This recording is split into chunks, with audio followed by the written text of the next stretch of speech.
नमस्ते दोस्तों, मैं कीर्ति वर्मा आपका अपने YouTube चैनल जीके विद कीर्ति वर्मा पर स्वागत करती हूँ। दोस्तों, हमने पिछले वीडियो में एक टॉपिक किया था, वो हमने शुरू किया था, वो था भारतीय इतिहास के स्रोत। जैसे कि लाइट का सोर्स सन है, उसी तरह हिस्ट्री के भी कुछ सोर्सेज हैं जिससे हमें हमारी हिस्ट्री के बारे में पता चलता है। हमने पिछली वीडियो में पढ़ा था कि अगर हम भारतीय इतिहास को जानना चाहते हैं तो उसके 3 स्रोत हैं, जो हैं साहित्यिक साक्ष्य, विदेशियों के वृत्तांत और पुरातात्विक साक्ष्य। इस वीडियो में हम विदेशियों के वृत्तांत के बारे में पढ़ेंगे। तो चलिए वीडियो शुरू करते हैं। विदेशियों के वृत्तांत। देखिए, पहले भी लोग एक देश से दूसरे देश में यात्रा के लिए जाते थे, जैसे कि आज भी जाते हैं। कुछ लोग तीर्थ यात्रा के लिए जाते हैं, कुछ लोग ऐसे ही यात्रा के लिए जाते हैं। तो पहले समय में लोग जब भी कहीं जाते थे तो वहाँ अपने भ्रमण वृत्तांत को अपनी रचनाओं के माध्यम से व्यक्त करते थे।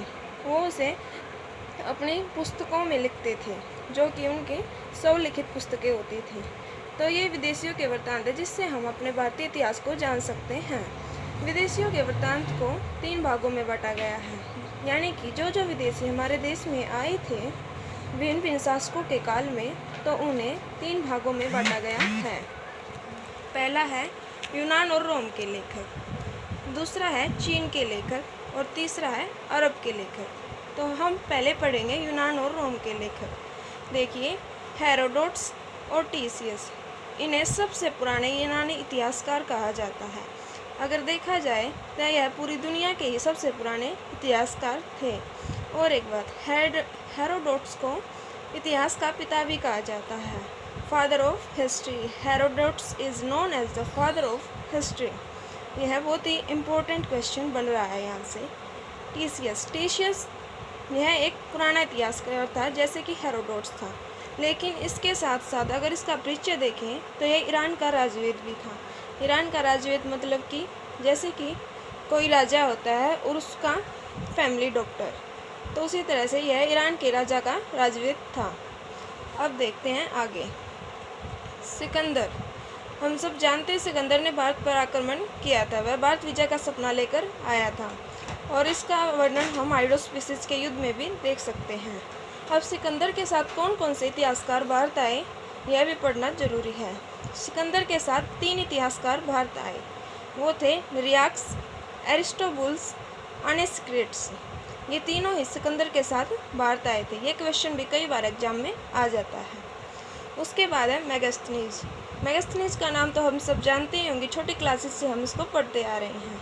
तो मेगास्थनीज कौन था? यह चंद्रगुप्त मौर्य के दरबार में सेल्यूकस का राजदूत था, और इसकी रचना का नाम क्या है? इंडिका। मतलब कि मेगास्थनीज ने जो पुस्तक लिखी वो क्या है? इंडिका। इंडिका में हमें किस चीज़ के बारे में पता लगता है? इंडिका में क्या लिखा गया था? तो इंडिका में मेगास्थनीज ने मौर्यकालीन समाज व राज्य व्यवस्था का विवरण दिया है कि मौर्यकालीन अर्थव्यवस्था में समाज कैसा था, राज्य व्यवस्था कैसी थी। इसका विवरण हमें इंडिका में मिलता है। इसके बाद इतिहासकार है टोलेमी का नाम भी हमने बहुत सुना है। टोलेमी, जिसने ज्योग्राफी की रचना की थी 140 ईस्वी में। इसमें इसने बताया भारत के भौगोलिक परिदृश्य का विवरण किया है। इसमें टोलेमी ने बताया है कि भारत में कौन सी ऋतुएं हैं और उनका कौन कौन से मौसम हैं, उनका आना, मानसून, इन सब का विवरण टोलेमी ने अपनी ज्योग्राफी में किया है।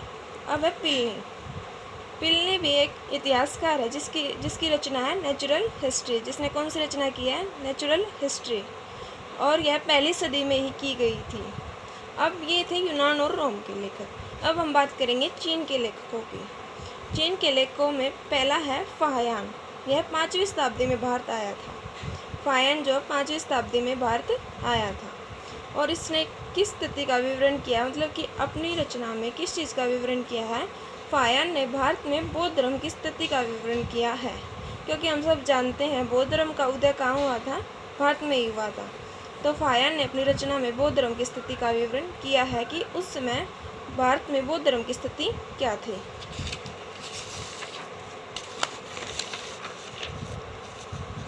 फिर है ह्वेनसोंग। ह्वेनसोंग को भी हम सब जानते हैं, जब हम मरियाना जी के पढ़ेंगे तो भी इसका नाम आएगा। ह्वेनसोंग यह हर्षवर्धन के समय में भारत आया था।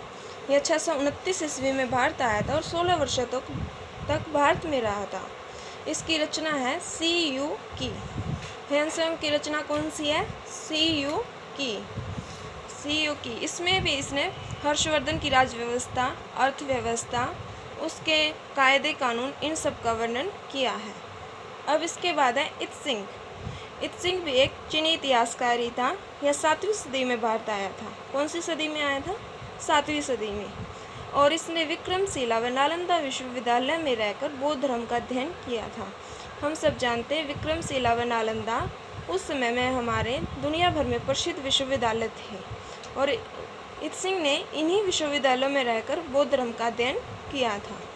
अब बात करते हैं अरब के लेखक हैं जो उनकी। तो अरब के लेखकों में सुलेमान, अल-मसूदी, अल-ब्रूनी ये लेखक प्रमुख हैं। और भी इसके अतिरिक्त लेखक आए हैं लेकिन ये प्रमुख हैं।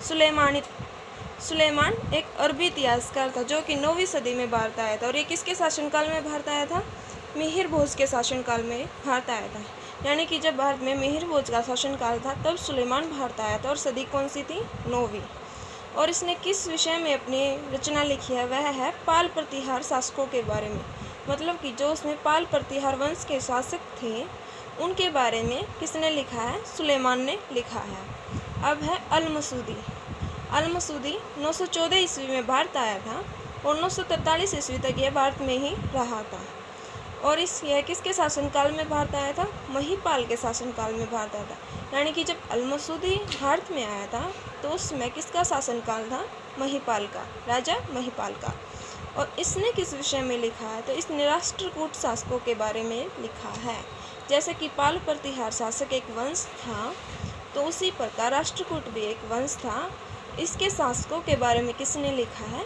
अल-मसूदी ने लिखा है। अब है अल-ब्रूनी को भी हम सब जानते हैं।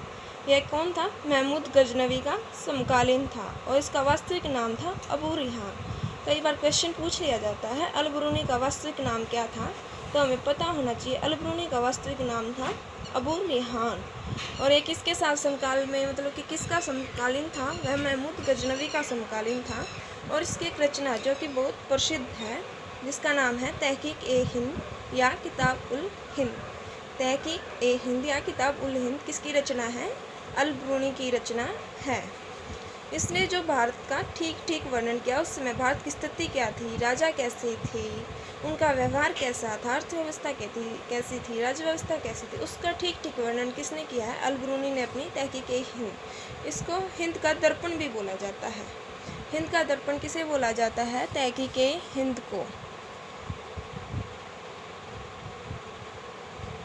हिंद का दर्पण। अब है अल-ब्रूनी ने संस्कृत भाषा का भी अध्ययन किया था।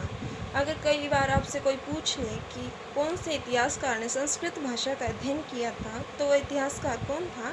अल-ब्रूनी था। वह विदेशी कौन था? अल-ब्रूनी था। अपनी रचना में भारतीय समाज का अल-ब्रूनी ने विस्तृत विवरण दिया है।